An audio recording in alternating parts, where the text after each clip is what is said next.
প্রেগনেন্সির ফার্স্ট ট্রাইমেস্টারে কেন আমরা আয়রন সাপ্লিমেন্টেশন দেই না, ইউজুয়ালি দেই না? দেখেন, ফার্স্ট ট্রাইমেস্টার হচ্ছে প্রথম 12 সপ্তাহ, অর্থাৎ বাচ্চা পেটে আসার থেকে শুরু করে 12 সপ্তাহ পর্যন্ত। এই সময় আমরা আয়রনটা দেই না।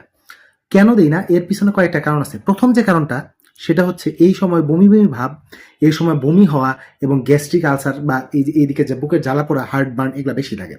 এবং আয়রন ট্যাবলেট এই জিনিসগুলো আরো বাড়িয়ে দিতে পারে। তো যদি আয়রন ট্যাবলেট আরো বাড়ায়, তাহলে আমরা এটা দিব না। এই যে প্রথম বললাম যে বমি বমি ভাব, বমি হয়, এটাকে বলা হয় মর্নিং সিকনেস। এটা ইউজুয়ালি ফার্স্ট ট্রাইমেস্টার পরে চলে যায়। সেকেন্ড আরেকটা কজ হচ্ছে, 12 সপ্তাহ পর্যন্ত, ইউজুয়ালি 10 সপ্তাহ 11 সপ্তাহের মধ্যে অর্গানোজেনেসিস হয়ে যায়, মানে বাচ্চার অর্গান ডেভেলপমেন্ট হয়ে যায়। তো এই অর্গানোজেনেসিসের সময় এক্সট্রা মেডিসিন না দেওয়াই ভালো। যদি আয়রনের প্রয়োজন না হয়, তাহলে আমরা এই সময় না দেওয়াটাই বেটার। প্রয়োজন না হয় বলতে কি বোঝালাম, একটু পর আলোচনা করবো। থার্ড যে জিনিসটা আছে, এই সময় আসলে ডিমান্ড কম থাকে। ডিমান্ড কম থাকে 12 সপ্তাহের সময় প্লাসেন্টা তৈরি হয় বা ফুলটা তৈরি হয়, তারপরে ডিমান্ডটা বৃদ্ধি পায়। তো 12 সপ্তাহ পর্যন্ত ফুল তৈরি হয় না, এবং সময় বডি খুব একটা ডিমান্ড বৃদ্ধি পায় না। যদিও প্রয়োজন হলে ওই সময় ঠিকই আমরা আয়রন দিতে পারি। কাদের ক্ষেত্রে প্রয়োজন? ওই যে বলেছিলাম, ফার্স্ট ট্রাইমেস্টারে আপনি কি করবেন, হিমোগ্লোবিন পার্সেন্টেজ চেক করবেন। যদি চেক করে দেখেন আপনার হিমোগ্লোবিন কম, সেক্ষেত্রে আমরা স্টার্ট করবো। যদি বেশি কম থাকে, সেভিয়ার থাকে, প্রয়োজন আমরা ব্লাডও দিব।